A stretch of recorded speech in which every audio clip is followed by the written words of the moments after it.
Hematopoiesis, when does it start? So hematopoiesis start at day 16 to day 18 of gestation. So first site of hematopoiesis is usually the yolk sac. So as early as day 16 to day 18, the hematopoiesis starts. After around 23 to 24 days of gestational age, the liver takes over for hematopoiesis and this continues. Liver predominates as the major site of hematopoiesis in the fetus throughout the second trimester, after which the bone marrow starts taking up the hematopoiesis. After birth, liver completely subsides and bone marrow is the major site of hematopoiesis. So we will see the granulocytopoiesis, thrombopoiesis and erythropoiesis in a gist.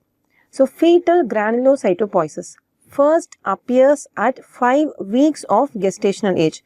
The first few cells of granulocytes actually appears around the aorta. Neutrophils and macrophages have a common progenitor and the number of neutrophils or macrophages in the fetus is very less. Fetal blood have less than 500 per cubic millimeter of neutrophils.